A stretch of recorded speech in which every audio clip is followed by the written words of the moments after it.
अस्सलामुअलैकुम, आप देख रहे हैं प्रोग्राम रिपोर्ट कार्ड। मैं हूं वजीह सानी। सदर मुमलिकत ने वीडियो लिंक के जरिए मुल्क भर से मुख्तलिफ मकातबे फ़िक्र के उलमाए किराम के साथ इजलास की सदारत की। इजलास में वफाकी दारुल हुकूमत इस्लामाबाद समेत चारों सूबों से जय्यद उलमा, मशाइख और मजहबी जमातों के कायदीन ने शिरकत की। सदर मुमलिकत डॉक्टर आरिफ अलवी ने बताया कि मसाजिद और इमाम बारगाहों में दरियाँ कालीन नहीं बिछाए जाएंगे, साफ फर्श पर नमाज पढ़ी जाएगी। मस्जिद के फर्श को साफ करने के लिए क्लोरीन मिला पानी इस्तेमाल होगा। नमाजियों के दरमियान 6 फुट का फासला रखा जाएगा। सदर मुमलिकत ने कहा कि मसाजिद के अहाते के अंदर नमाज तरावीह का एहतमाम किया जाएगा। जहाँ मस्जिद में सहन है वहाँ सहन में नमाज पढ़ी जाए। सड़कों और फुटपाथों पर नमाज तरावीह की इजाज़त नहीं है, इससे इज्तनाब करें। नमाज से पहले और बाद में मजमा लगाने से गुरेज किया जाए। उनका कहना था कि लोग मसाजिद और इमाम बारगाहों में मास्क पहन कर आएँ, मुसाफहा न करें, गले न मिले, मस्जिद के अंदर चेहरे पर हाथ न लगाएं। मौजूदा सूरत हाल बेहतर है कि घरों में तरावीह पढ़ लें। डॉक्टर आरिफ अलवी ने बताया कि मस्जिद में नमाज के लिए खड़े होने के लिए निशान लगा लिए जाएं, वुज़ू घर से करके मस्जिद आएँ। उनका कहना था कि मस्जिद में सहर और इफ्तार में इज्तिमाई इफ्तार और सहर का एहतमाम न किया जाए। मसाजिद और इमाम बारगाह इंतज़ामिया की इन हिफाजती तदाबीर के साथ तरावीह और नमाज जुमा और इबादत का एहतमाम करने की उन्हें इजाज़त है। इस सारी सूरत हाल पर अपने पैनलिस्ट से सवाल करेंगे।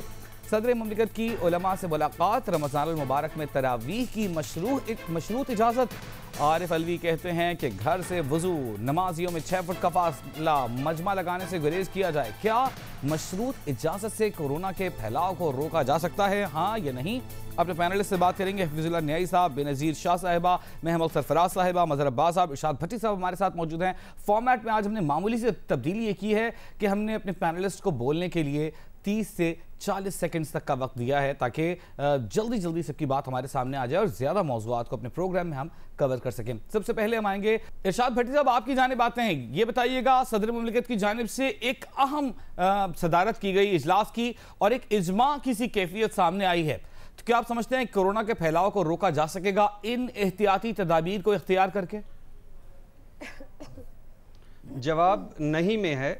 पहली बात तो यह है कि मैं हैरान भी हूँ, परेशान भी हूँ कि ये विजनरी पॉलिसी, ये दानिश के मोती, ये हिकमत अमली सऊदी अरब, ईरान, उर्दन, कतर समेत किसी मुल्क को मालूम ना पड़ी, जो हमारे सदर मुमलिकत और हमारे उलमा को मालूम पड़ गई। दूसरी बात, मेरी ख्वाहिश है कि जो तरीक़ाकार वज़ा किया गया है, इस मज़ा तब आए इस तरीक़ाकार के तहत वज़ू करके, घर से वज़ू करके सदर आरिफ अलवी, वज़ीर आज़म, सैनिटर्स, MNAs और MPs भी मस्जिदों में जाकर तरावी पढ़ें। मुझे पता है ये नहीं जाएंगे, ये लॉलीपॉप पॉलिसियाँ सिर्फ हम आवाम के लिए हैं।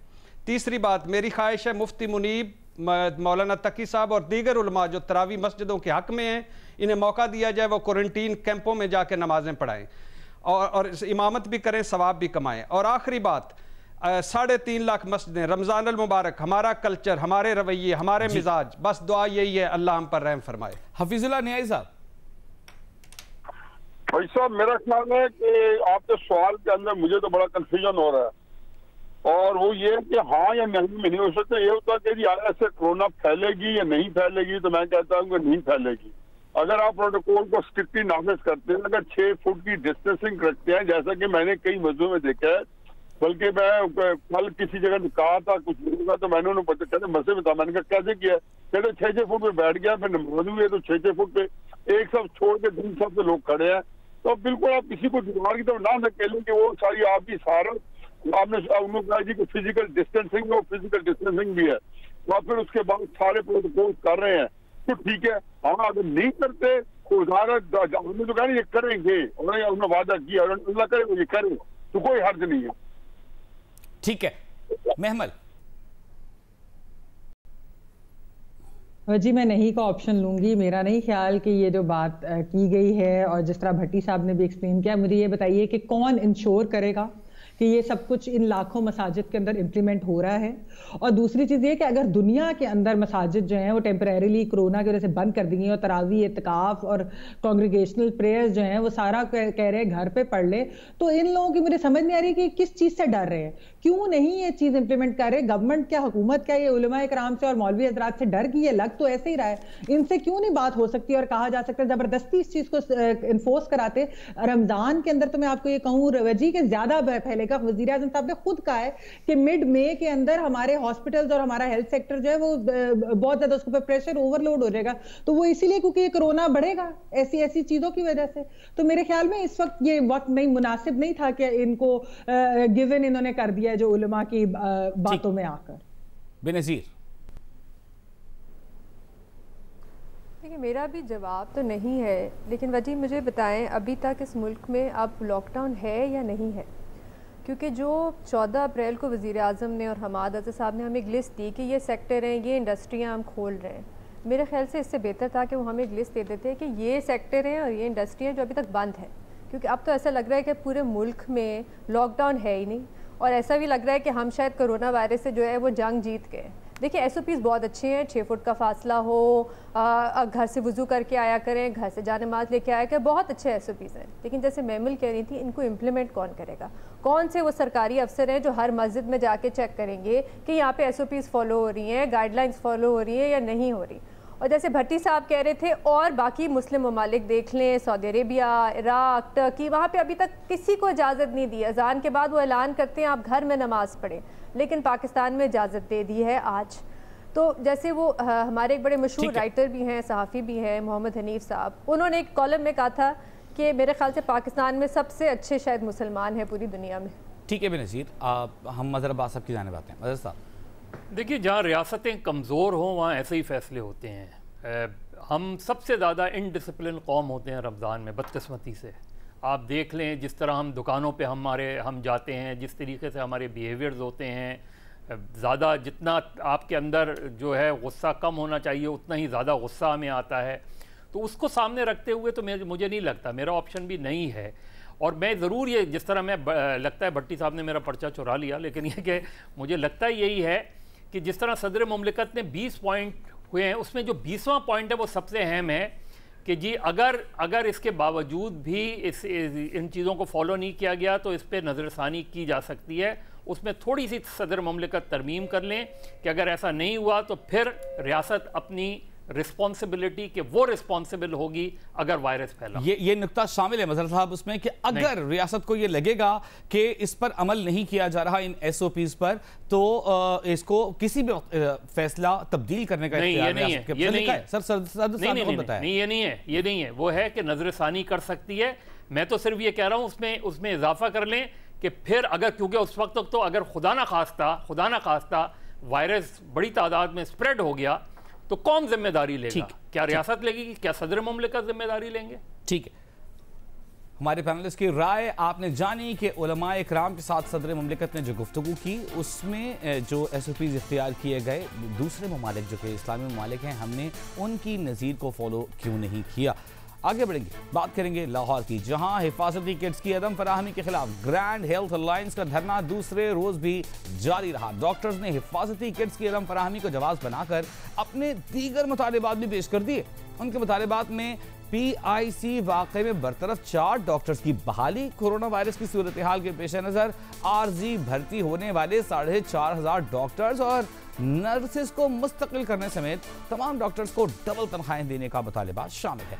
एक तरफ डॉक्टर्स का ये रवैया है तो दूसरी जानिब कोरोना के केसेस में दिन ब दिन इजाफा होता जा रहा है। इस तमाम सूरत हाल पर अपने पैनलिस्ट से सवाल ये कर रहे हैं, हिफाजती किट्स के लिए एहतजाज करने वाले डॉक्टर्स हुकूमत को ब्लैकमेल करने पर उतर आए हैं। PIC वाक़े में बरतरफ 4 डॉक्टर्स की बहाली और आर्जी तौर पर भर्ती किए गए 4,000 डॉक्टर्स नर्सेस को मुस्तकिल करने का मुतालिबा कर डाला। क्या डॉक्टर्स का ये रवैया कोरोना की सूरत हाल को देखते हुए दुरुस्त है, हाँ या नहीं? सबसे पहले हम आएंगे महमल आपकी जानिब। नहीं वजी, मैं बिल्कुल भी नहीं समझती कि ये रवैया दुरुस्त है, क्योंकि देखिए ये बात सही है कि कोरोना के दौरान और खैर वैसे भी डॉक्टर्स जो है उनका रोल बड़ा अच्छा है, कलीदी है मसीहा के तौर पे, और हम लोग उस चीज़ को बड़ा अप्रिशिएट भी करते हैं। लेकिन ये वक्त नहीं है ऐसा, ये उनकी डिमांड्स हो भी सकता है, ठीक है। देखिए जहाँ तक कोरोना से डील करने का PPEs वो मांगे या वो फ्लेक्सिबल आवर्स मांगे, इस तरह की चीज़ मांगे, ठीक है। बाकी उनकी डिमांड जायज़ भी होना तो ये वक्त नहीं है। लेकिन ये वो जानकर कर रहे हैं, मेरे ख्याल में गवर्नमेंट को रैंसम रखने के लिए, क्योंकि उन्हें पता है कि गवर्नमेंट को इवेंचुअली हमारी डिमांड माननी पड़ेगी, यही वक्त है। इसमें गवर्नमेंट को भी सोचना चाहिए कि लॉन्ग टर्म उनको ऐसी डिमांड ना ऐसे टाइम पे नहीं खाली पूरी करनी चाहिए, एक ओवरऑल स्ट्रैटेजी बना ले कि इसको किस तरह से डील करना चाहिए, ताकि क्योंकि डॉक्टर्स को भी पता है कि यही एक वक्त है, इमरजेंसी का वक्त है, हमारी जरूरत है, गवर्नमेंट हमारी सुन लेगी, अदरवाइज हम जितना मर्जी कह ले नहीं सुनेगी। तो गवर्नमेंट एक प्रॉपर पॉलिसी उनके साथ बनाए कि हम साल के अंदर आपकी चीजें रिव्यू करते हैं या इतने महीनों में, इस तरह करना चाहिए। लेकिन हमें गवर्नमेंट डॉक्टर्स को ये नहीं करना चाहिए। That's not nice, not right now. Bhatti साहब, देखिए जवाब नहीं में है, मगर ये हमारा माइंड सेट है, कोरोना माइंड सेट। अभी चंद दिन पहले शाहिद खाकान अब्बासी को नैब ने नोटिस भेजा, आपने सवाल रख दिया कि जब पूरी कौम और अपोजिशन और हुकूमत ने मिलकर कोरोना से लड़ना था तो शाहिद खाकान अब्बासी को नोटिस कैसे चला गया। अभी शहबाज शरीफ साहब को नैब ने बुलाया तो लीगी कह रहे थे वो कोरोना से लड़ना था, ये आपस में लड़ रहे हैं। अभी चंद दिन पहले कायरा साहब, चौधरी मंजूर साहब कह रहे थे हमने कोरोना से हम नहीं आप हम कोरोना से लड़ रहे हैं, हम कोरोना से लड़ना है, हम कोरोना पे भी सियासत करेंगे। और आजकल जो वफाक और सिंध में हो रहा है, ये क्या माइंड सेट है? ये भी कोरोना माइंड सेट है। यही कुछ डॉक्टर कर रहे हैं। डॉक्टरों से कहना ये आप बहुत अच्छा काम कर रहे हैं, आप हमारे मुजाहिद हैं, आप फ्रंट पर लड़ रहे हैं, मगर ये ना करें। जो इज्जत बनी है, जो एहतराम बना है, जो आप कुर्बानियां दे रहे हैं, सब जाया हो जाएगा। रहम करें खुद पर, अपने प्रोफेशन पर, कौम पर और इस मुल्क पर। बेनज़ीर शाह, मैं तो वजह इसको ब्लैकमेल कहूँगी, क्योंकि आपका पहला मुतालबा ये है कि जो PIC के वक्त जो डॉक्टर 4 थे जिनको बरतरफ किया था उनको बहाल कर दें। तो क्यों कर दें? मतलब तहकीकात के बगैर क्यों हम उनको बहाल कर दें? दूसरा उनका मुतालबा ये है कि हमारी तनख्वाहें डबल कर दें। अच्छा, आपको पहले ही पता है आपके मुल्क के हालात क्या हैं, आपके मुल्क की मईशत क्या है, अभी क्या हालात है, तो इस वक्त ये बात करना बहुत मुनासिब नहीं है। लेकिन पंजाब गवर्नमेंट ने, मेरे ख्याल से पंजाब हुकूमत ने एक बड़ा अच्छा फैसला किया और एक ऐलान किया था पिछले हफ्ते। उन्होंने कहा था हम हर डॉक्टर को 1 महीने की तनख्वाह बोनस देंगे, उसके बाद शोधा पैकेज भी देंगे। तो मेरे ख्याल से इससे ज़्यादा कोई और चीज़ का मुतालबा करना अभी मुनासिब नहीं है। ठीक है, बहुत शुक्रिया। बेनज़ीर शाह की राय आपने सुनी, दीगर पैनलिस्ट की राय। इस पर हम लेंगे एक छोटे से ब्रेक के बाद। हमारे साथ रहिए। एक बार फिर बात करेंगे ऐसे वक्त में जब मुल्क कोरोना से लड़ रहा है, डॉक्टर्स की जानिब से मुतालिबात ऐसे किए जा रहे हैं जो कि ब्लैकमेलिंग दिखाई दे रही है। डॉक्टर्स का कहना है कि PIC वाकई में बरतरफ किए गए डॉक्टर्स को बहाल किया जाए, तनख्वाहें डबल की जाएं। आर्जी तौर पर जो डॉक्टर 4,500 डॉक्टर्स नर्सेज भर्ती किए गए हैं उन्हें मुस्तकिल किया जाए। ऐसे वक्त में क्या ये मुतालिबात जायज़ हैं या ब्लैकमेलिंग है? इस पर हम आएंगे मज़हर अब्बास साहब की जानिब। मज़हर अब्बास साहब। जी बिल्कुल नहीं, मेरा ख्याल है कि अगर ये मुतालबात पे ज़्यादा जोर देते हैं तो इनको भी उन डॉक्टर्स के साथ शामिल कर लेना चाहिए, इन्हें बरतरफ कर देना चाहिए और दूसरे डॉक्टर्स को ले आना चाहिए। ये टाइम नहीं है। किट्स के अलावा जो टेस्टिंग किट्स हैं, जो फैसिलिटीज़ हैं, जो प्रिवेंशन मेजर्स हैं, इसके अलावा कोई भी मुतालबा इस वक्त नहीं बनता। लेकिन बदकिस्मती क्या है, जब वफाकी वज़रा बैठ के सियासत करें, जब प्राइम मिनिस्टर सिंध के चीफ मिनिस्टर पे इल्ज़ाम लगाएं, सिंध के चीफ मिनिस्टर प्राइम मिनिस्टर पे तंज करें, तो फिर ये आप मैसेज क्या दे रहे हैं? कोरोना को और लॉकडाउन को इतनी गैर संजीदगी से लिया जा रहा है, जिस तरीके से ये बताया जा रहा है कि नहीं जी ये तो कोरोना से घबराना नहीं है, ना डरना है। यानी आप जब खौफ पैदा नहीं करेंगे तो लोग क्यों डरेंगे? तो लॉकडाउन भी जिस तरह का हुआ है उसमें सब नॉकडाउन हो गए हैं। तो मेरा ख्याल है कि हमें सोचना चाहिए कि prime minister should lead from the front, लेकिन डॉक्टर्स के मुतालबात बिल्कुल भी नहीं बनते इस वक्त, तो बिल्कुल भी नहीं बनते। ठीक है, इरशाद भट्टी साहब एक पॉइंट हो गया आपका। हफीजुल्लाह नियाज़ी साहब जी। देखिए हफीज साहब, ये डॉक्टर जो आज कर रहे हैं ये अचानक नहीं, खुदराव नहीं है, जमीन हो गए हैं। इनको 4-5 साल पहले मेहनत ताकत के साथ शहबाज शरीफ को अंडरमाइन करने के लिए प्लान किया। कई जगह इमरान खान जब इनको हलाशेरी दे रहे थे और GOR पे ब्लॉक कर दिया था, माल का पूरे महीनों बंद रही थी, दर्जन डॉक्टर थे, तो ये उस वक्त नहीं पता था कि क्या चीज पाल है।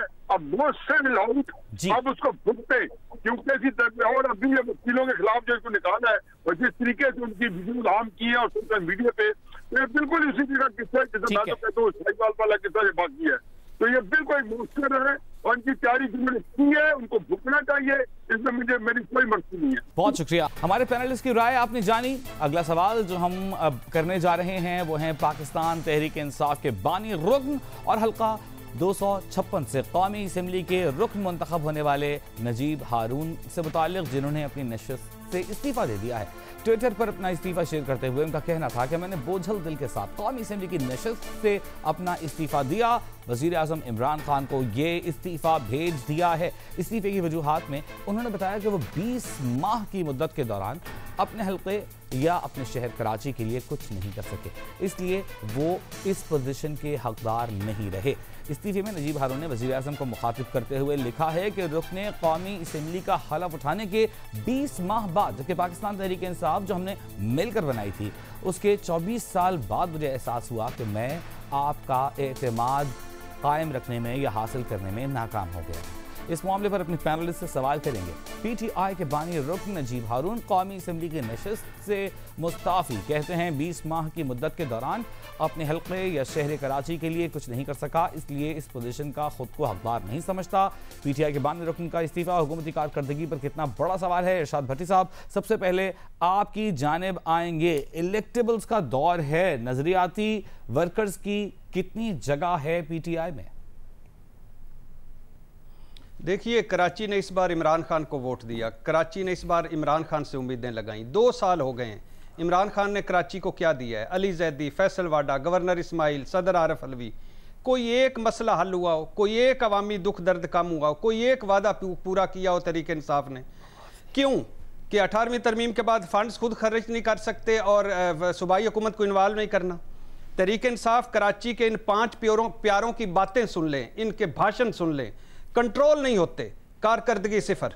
चूंकि 2 साल गुजर गए हैं, चूंकि 3 साल अभी बाकी, इसलिए मैं 5 नंबर दूंगा। बाकी नजीब सुल्तान साहब के दिल में क्या है वो जाने या उनका अल्लाह, मगर ये कदम उठाना काबिल तारीफ है। शायद तहरीक इंसाफ, सोई हुई तहरीक इंसाफ इस पर जाग जाए और इमरान खान साहब प्लीज अल्लाह के नाम पर कराची के लिए कुछ करें। ठीक है, हफीजुल्लाह नईम साहब, आपकी जानिब आते हैं। नजीब हारून साहब कहते हैं कि अहम मीटिंग्स में मेरी मुशावरत या मेरा मशवरा शामिल किया जाना जरूरी नहीं समझा जाता। देखें जी, पहली बात तो यह है कि मैं नजीब हारून को हदिया तबरीक पेश करता हूँ।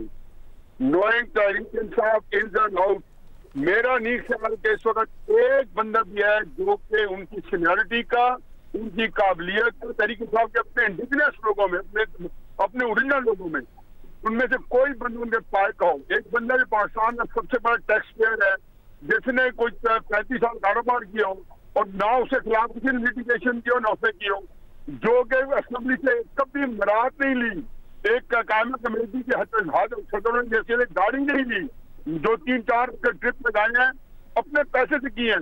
और फिर मत भूलें कि ये वाकई बानी रुकन थे, इनके मुकाबले में इमरान इस्माइल, अली जैदी, उनकी फैसल बहुत कोई काबिलियत नहीं थी, बानी नहीं थे। नईमुल हक साहब 2007 में थे, इमरान खान बानी कहते हैं। तकलीफ ये है कि इमरान खान को खुद नहीं पता कि बानी कौन है। और आखिरी बात है वो ये कि ये इलेक्टेड सीनियर वाइस प्रेसिडेंट थे, इलेक्शन जीत के आए थे पार्टी में, जो वाहिद इलेक्शन हुआ था और इख्तियार से वोट हुआ था। तो आप देख लें कि बंदे के साथ जो ज्यादती है और इस बंदे को बजाय में कैबिनेट होना चाहिए, तो जो इतना बहुत सीनियर इंजीनियर है, बहुत पढ़े लिखा है, बहुत बड़ा नुकता आ गया आपका। महमूद सरफराज साहिबा, जी देखिए, मैं वजह इसमें 7 रेट करूंगी। उसकी वजह यह है कि असल में PTI कराची और PTI सिंध का मसला क्या है, वो उनका फोकस सिर्फ और सिर्फ पीपल्स पार्टी की बेइज्जती करना और पीपल्स पार्टी को काउंटर करना और पॉइंट स्कोरिंग करना है। काम के ऊपर उनका कोई ध्यान नहीं है। ये जिन भी आप PTI सिंध के जो लोग जो टीवी पे भी आते हैं या जो ट्विटर वगैरह पे भी और जो वैसे भी मीडिया के साथ बातचीत करते हैं, वो सिवाय इसके कि वो ऑपोजिशन पे और सिंध हुकूमत के ऊपर क्रिटिसाइज करे, उसके अलावा उनका कोई काम नहीं है। वो बता दें उन्होंने अपने हलकों में क्या किया, सिवाय ये कि ऑप्टिक्स के या फोटो ऑप्स के या उन्होंने काम करने के अलावा। तो मेरे ख्याल में इनकी बात बिल्कुल दुरुस्त है। एक तो मेरे ख्याल में इनका पॉइंट ये था। दूसरा पॉइंट इनका उस चीज के अंदर वैसे ही एक अंडरलाइंग पॉइंट ये था कि ऐसे लोगों को जो सिर्फ और सिर्फ बड़बोले हैं या सामने आकर बातें कर जाते हैं, उनको इतनी इंपॉर्टेंस दी जाती है, और हम जैसे लोग जिन्होंने काम किया या जिन्होंने स्टार्ट की थी ये पार्टी, उनको कोई इंपॉर्टेंस नहीं दी जाती वजीर आजम साहब की तरफ से। ठीक है, इस पर गुफ्तगू का सिलसिला आगे बढ़ाएंगे एक ब्रेक के बाद। हमारे साथ एक बार फिर बात करेंगे पीटीआई के बानी रुकन नजीब हारून, जो कि मेंबर कौमी असेंबली कराची से मुंतखब हुए, इस्तीफा दे गए और कहते हैं कि उन्हें वज़ीर आज़म का एतमाद हासिल नहीं रहा। अहम मामलात में उनसे मुशावरत नहीं की जाती। वो अपने शहर, अपनी पार्टी के लिए, अपने शहर के लिए, अपने हल्के के लिए कुछ नहीं कर पाए। इस पर हम बात करेंगे। मदर साहब, कराची के मामलात को आप बहुत अच्छी तरह जानते हैं। आपको लगता है कि नजीब हारून ने जो इस्तीफा दिया है बड़ा ब्लो है पीटीआई के लिए कराची से? ये पीटीआई के लिए ब्लो हो ना हो, लेकिन मैं तो अब ये सोच रहा हूँ कि अब बानी अरकान में रह कौन गया पीटीआई में, क्योंकि इससे पहले हामिद खान किसी हद तक आप कह सकते हैं हामिद खान थे, उन्होंने पार्टी का आइन भी बनाया था, वो भी बिल्कुल अब खामोश हो गए हैं। पार्टी हैं या नहीं हैं, बाकी तो सारे लोग तकरीबन छोड़ गए हैं, साइड लाइन हो गए हैं। नजीब हारून थे, खड़े हुए थे, मेरा ख्याल है बहुत उन्होंने बिल्कुल अपने ज़मीर के मुताबिक जो फ़ैसला किया है। अब वो इस्तीफ़ा वज़ीर आज़म कबूल करें ना करें, उनको मना लिया जाए, लेकिन उन्होंने जो इस्तीफ़ा भेजा है वो बिल्कुल दुरुस्त है। उन्होंने जो बातें की हैं, देखिए कराची में इससे पहले अगर आपको याद हो कि पिछले साल कराची के कोई 6 MNAs जाके वज़ीर आज़म से मिले थे और ये तासुर हुआ था कि कोई ग्रुप बन गया है, और उस वक्त ये भी तासुर हुआ था कि इस ग्रुप को कुछ जहांगीर तरीन साहब ने भी जो है पीठ पे थपकी दी है। लेकिन ये रहा है, नजीब हारून साहब को बिल्कुल साइड लाइन कर दिया गया था, बिल्कुल वो अपने हल्के तक महदूद हो गए थे। जो लोग बहुत पीटीआई में 2011 के बाद में आए, वो सारे के सारे लोग ऊपर आ गए, जिस तरह अभी नियाज़ी साहब भी कह रहे थे, वफाकी वज़ीर। तो नजीब हारून साहब ने जो भी फ़ैसला किया, लिख कर दिया, वो मेरा ख्याल है दुरुस्त फ़ैसला है, और इसको दूसरी जमातों को भी सराहना चाहिए, बल्कि दूसरी जमातों के लोगों को भी फॉलो करना चाहिए अपनी क़यादत के हवाले। रेट कितना करेंगे मदर साहब? मैं 8 नंबर दूंगा। ठीक है, बेनज़ीर। मुझे वजह थोड़ी सी समझ नहीं आई कि जब वो कहते हैं कि मैं अपने हलके के लिए पिछले 20 महीने कुछ नहीं कर सका, तो इससे वो क्या कहना चाह रहे हैं कि क्या उनको डेवलपमेंट फंड्स नहीं मिले? अगर वो ये कहना चाह रहे हैं तो क्या उनको नहीं पता था कि उनकी जो सियासी जमात है उसकी राय क्या है डेवलपमेंट फ़ंड्स के बारे में? अच्छा, एक ये तासुर है कि जो हर MNA होता है, हर MP होता है, उसको डेवलपमेंट फ़ंड्स मिलते हैं, ऐसा नहीं होता। हर MNA, हर MPA को एक लिस्ट बना के मंसूबों की प्लानिंग कमीशन को भेजनी होती है कि ये हम प्रोजेक्ट्स हैं, ये मैं अपने हल्के में करना चाहता हूँ। प्लानिंग कमीशन मंजूरी देती है, फिर काबीना में जाता है, फिर वज़ीर आज़म के पास जाता है, मंजूरी होती है, तो फिर पैसे मिलते हैं। तो ये एक बड़ा गलत मेरे ख्याल से एक तासुर है डेवलपमेंट फंड्स के बारे में। तो मुझे सही तरह उनकी वैसे बात समझ नहीं आई कि वो क्या कहना चाह रहे हैं, वो क्यों नहीं कर सके कुछ अपने हल्के के लिए। ठीक है, रेट क्या करेंगी आप? आपको लगता है 2, 3 क्या रेट करेंगी? मैं 5 नंबर दूंगी। ठीक है, हमारे पैनलिस्ट की राय आपने जानी, और अब एक अहम ऑर्डिनेंस का जिक्र जिसमें कंस्ट्रक्शन इंडस्ट्री को मुराद दी गई है। सदर मुमलिकत डॉक्टर आरिफ अलवी ने कंस्ट्रक्शन इंडस्ट्री को मुराद देने के लिए लाए गए ऑर्डिनेंस पर दस्तखत कर दिए, जिसके बाद उसे कानून का दर्जा हासिल हो गया है। इस पर अमल दरामद भी शुरू हो गया है। नए कानून के तहत तामीराती मंसूबों में सरमायाकारी पर ज़राए आमदन नहीं पूछे जाएंगे। पाकिस्तान हाउसिंग स्कीम में सरमायाकारी पर 90% टैक्स छूट होगी। बिल्डर्स और लैंड डेवलपर्स को खुसूसी टैक्स मुराद मिलेंगी। कंस्ट्रक्शन सेक्टर को इंडस्ट्री का दर्जा हासिल होगा। फिक्स टैक्स स्कीम मुतारिफ कराई जाएगी। बिल्डर्स और लैंड डेवलपर्स को इनकम टैक्स और कैपिटल गेन टैक्स की छूट दी जाएगी। ऑर्डिनेंस का इतलाक पब्लिक ऑफिस होल्डर्स और बेनामीदारों, जराइम पेशा और दहशत गर्दी के सरमाए पर नहीं होगी। ताहम पाकिस्तान पीपल्स पार्टी के चेयरमैन बिलावल भुट्टो जरदारी ने कहा है कि वबा के दौरान तामीराती सनत के लिए बड़े इमदादी पैकेज का ऐलान किया गया है और इंसानी जिंदगी पर नफा को तरजीह देना हमें सेहत के बहरान की तरफ ले जा सकता है। इस तमाम सूरत हाल पर अपने पैनलिस्ट से सवाल करेंगे कि तामीराती शोबे को सनत का दर्जा मिल गया, सदर के दस्तखत के बाद ऑर्डिनेंस नाफिज। पीपल्स पार्टी के चेयरमैन बिलावल भुट्टो का कहना है कि आलमी वबा के दौर में वफाक का सेहत के बजाय तामीराती सेक्टर को पैकेज देना इंसानी जिंदगी पर नफे को तरजीह देने के मुतरादिफ है। क्या चेयरमैन पीपल्स पार्टी का मौक़िफ़ दुरुस्त है, हाँ या नहीं? इरशाद भट्टी साहब, सबसे पहले आपकी जानिब। देखिए, पहली बात तो ये है कि चंद अच्छी खबरें माशाल्लाह, मुझे बड़ा खुशी हुई कि स्टॉक एक्सचेंज में तेज़ी आ गई। डॉलर की कीमत में 3 रुपये 31 पैसे कमी, स्टॉक बाज़ार में 36,000 सौदे। IMF की अगली किस्त 1.4 अरब डॉलर की मिल गई।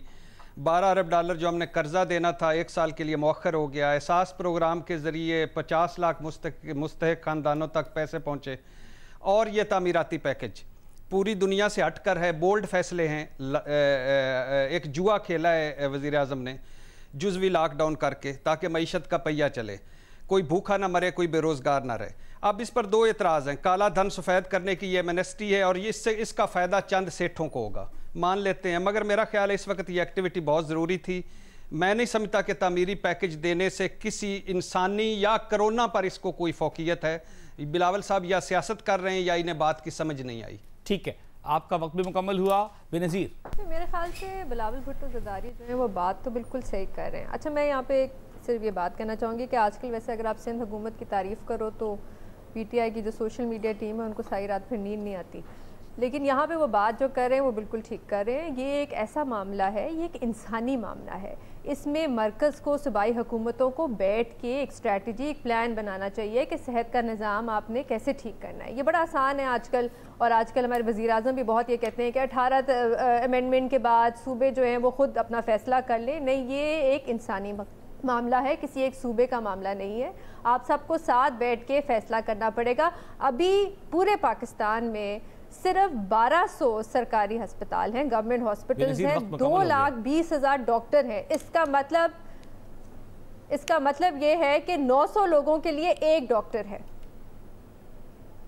ओए होए होए होए, ये इमरान खान की। ठीक है, लेकिन वज़ीर आज़म ने आज खिताब में गालिबन कहा है कि हम 25 मई तक कोशिश कर रहे हैं कि बेहतर जो मेडिकल फैसिलिटीज़ हैं वो आप ला सकें मुल्क में। आपका वक्त चूँकि मुकम्मल हुआ इसलिए मुझे आगे बढ़ना है। हफीजुल्लाह न्याज़ी साहब, देखिए जी वजी, मुझे समझ नहीं आती कि जब वज़ीर आज़म साहब ये कह रहे हैं कि लॉकडाउन की सारी जो रिक्वायरमेंट है, जो प्रोटोकॉल्स हैं, जो SOPs हैं, उनको इम्प्लीमेंट किया जाएगा तो इंसानी जान कैसे खतरे में पड़ जाती है। और फिर आप कितनी चीजें अभी कर रहे हो जहाँ पे आप अगर पूरा डिस्कसिंग ले लो, अभी हमने नमाज डिस्कस किया है कि अगर 6 फुट या 9 फुट में खड़े हैं और अभी सारे अपने गियर्स पहने हुए हैं और मास्क लिए हुए हैं, तो मुझे और दूसरी दुनिया के अंदर इनको ये नहीं पता कि कंस्ट्रक्शन के बारे में वहां या सुगरा बीत गई, यहाँ के 10 एक इच्छा की डेटा नहीं हुई आपकी, तो वहां पे जाके उन्होंने काम किया है। तो मैं नहीं समझता कि इनका वक्त बिल्कुल आजम साहब ने तो इस मामले में स्टेप लिया है। मैं तो इसका हमेशा से हम ही हूँ, मतलब बिल्कुल एक बोल्ड स्टेप लिया है और इसको लेकिन SOP।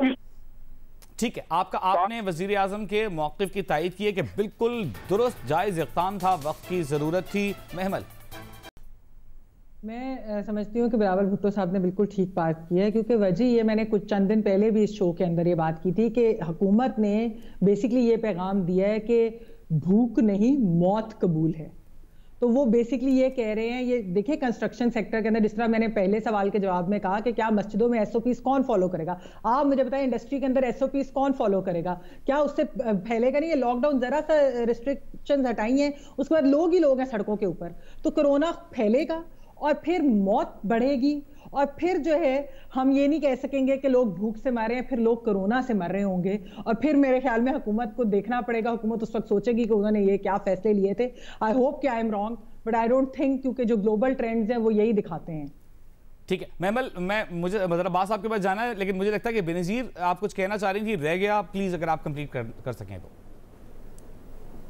नहीं, मैंने अपनी आई थिंक बात पूरी कर ली थी। ठीक है अब्बास, देखिए मैं तो इस इंडस्ट्री के हवाले से मेरे बड़े शुकूक व शुबात हैं, इसलिए कि जो उन्होंने कहा है कि जी पब्लिक ऑफिस होल्डर नहीं रखेंगे, कोई बेनामी आप ज़रा तहकीकात तो कर लें कि कितने बिल्डर्स से, कितने पब्लिक ऑफिस होल्डर्स के फ्रंट मैन इस कारोबार में हैं, इसमें जो ज़मीनें ली गई हैं उसमें कौन लोग इन्वॉल्व हैं, आप मालूम कर लें कि कितना फेयर कारोबार हो रहा है।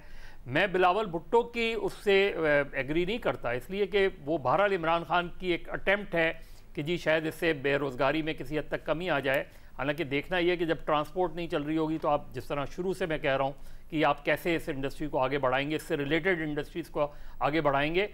लेकिन ये मैं आपको बता दूँ कि इससे अगर कोई ये समझ रहा है कि कोई बड़ी इकनॉमिक डेवलपमेंट होगी, ये सारे लोग बदकिस्मती से चंद एक को छोड़ के आप उठा के देख लें ज़मीनों पे कब्ज़े किस तरीके से किए जाते हैं, इनको फ़ायदा कितना पहुंचाया जा रहा है, उन्हीं लोगों को ब्लैक मनी वाइट करने का मौका दिया जा रहा है जो हमेशा से यही कारोबार करते रहे हैं। बदकिस्मती से फ़ायदा एक मरतबा फिर माफिया को हो जाएगा। तो आपको लगता है वज़ीर आज़म को मशवरा गलत मिला है, उनकी नीयत नेक है?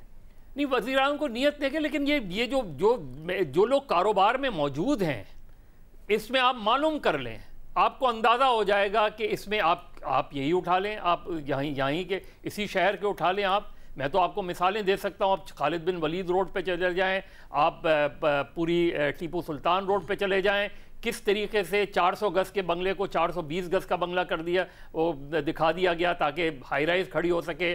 क्लिफ्टन में क्लिफ्टन 1, 2 इसमें बाकायदा कानून साजी करके हाई राइज की इजाज़त दे दी गई। आप अंदाजा तो करें, जिस शहर में पानी नहीं मिल रहा वहां आपने एक चीज कहना चाहूंगा, घरों के पता नहीं कितने मंजिला एक फ्लैट जो है 7-7, 8-8 करोड़ 10-10 करोड़ का फ्लैट उसमें बना लिया गया है। टोटल जो है करप्शन है, मैसिव करप्शन है, और इसमें वो सारे लोग शामिल हैं जिनके फ्रंट मैन काम करते हैं। तो बेनामी अकाउंट हो ना हो, बेनामी लोग मौजूद हैं। महमल,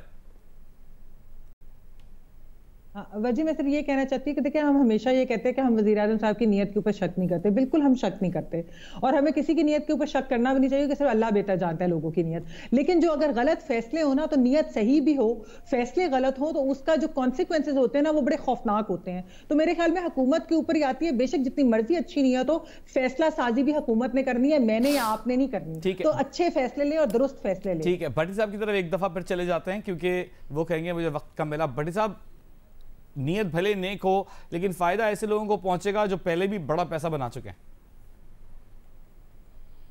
मैंने पहले कहा ना कि जैसे दो इतराज हैं इस पे, कि ये काला धन सफेद करने की एमनेस्टी स्कीम है जिसकी इमरान खान साहब मुखालफतें करते थे। दूसरी बात ये चंद सेठों को फायदा होगा, ठीक कह लिया।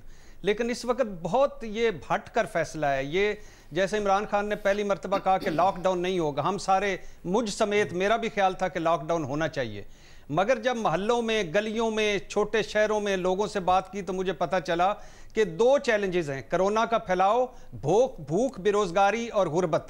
तो अब मैं फिर आज एक मरतबा कह रहा हूं, अवाम पर है प्लीज।